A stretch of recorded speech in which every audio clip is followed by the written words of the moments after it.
on est parti de loin, de 2002, année internationale des montagnes, sur lesquelles on s'était dit avec la SED, la Société d'équipement du département à l'époque, et l'Office international de l'eau, déjà, qu'il fallait se mobiliser très concrètement sur les problèmes de l'eau en montagne, parce que déjà, les prémices des changements sociétaux et climatiques étaient là, et que c'était important d'en parler dans l'année internationale des montagnes.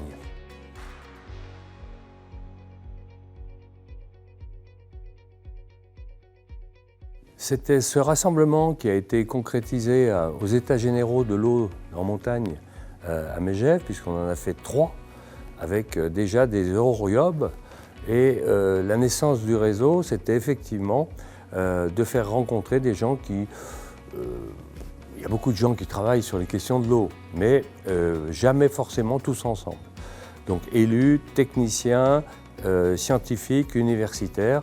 Et voilà, c'est ce rassemblement qui compte maintenant plus de 1500 correspondants et qui est animé par Aster, conservateur des espaces naturels de Haute-Savoie, en tant que secrétariat général.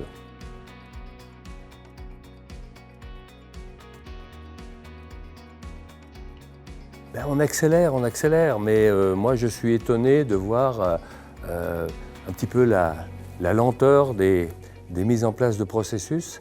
C'est ce qui me paraît, peut-être avec le recul que j'ai depuis 2002, ce qui me paraît un petit peu, pas problématique, mais il y a nécessairement une accélération à avoir. On a vu ce matin des cas extrêmes de sécheresse en montagne qu'on n'avait pas du tout.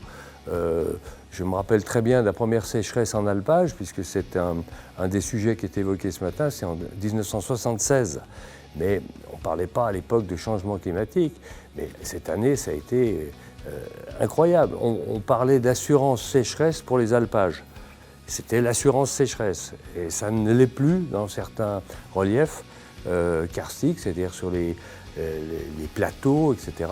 Et c'est un réel problème qui nécessite des préconisations qu'on a fait en 2014 aux États généraux et qui sont toujours latentes, c'est-à-dire, je peux les reciter, mais pas forcément toutes en ce moment.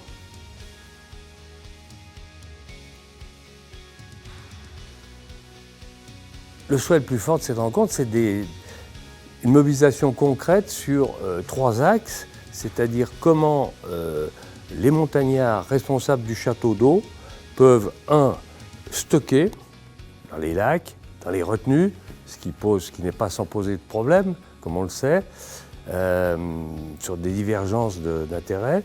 Deuxièmement, favoriser la rétention dans les zones humides, etc. Ça a déjà été élaboré, cette stratégie. Et quatrièmement, donc gérer les stocks et puis gérer les flux, c'est-à-dire ralentir le flux, les flux descendants du château d'eau par une meilleure infiltration, par la désimperméabilisation de certains sols, par les zones humides, la forêt, etc.